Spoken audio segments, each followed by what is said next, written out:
ఏపీలో 15 ఏళ్లు కూటమి అధికారంలో ఉండాలన్న పవన్ వ్యాఖ్యలకు అంబటి కౌంటర్ ఇచ్చారు. చంద్రబాబు పవన్ కలిసి ఉంటేనే తమకు లాభమన్నారు. 2024లో వైసీపీ వ్యతిరేక ఓటు కూటమికి పడిందని, ఇప్పుడు వారి వ్యతిరేక ఓటు వచ్చే ఎన్నికల్లో తమకు పడుతుందని అన్నారు.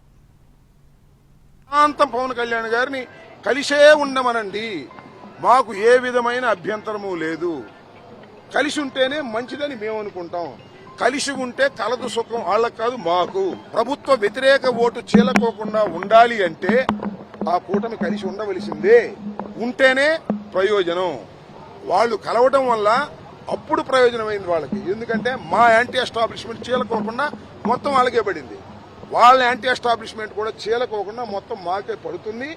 కలిసి ఉంటేనే ఈజీగా గెలుస్తాము అని నేను అనుకుంటున్నాను.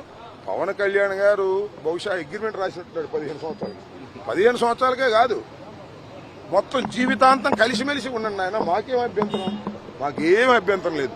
ఒకవేళ లోకేష్ ముఖ్యమంత్రి అయితే లోకేష్ ఉప ముఖ్యమంత్రి మాకేం అభ్యంతరం లేదు.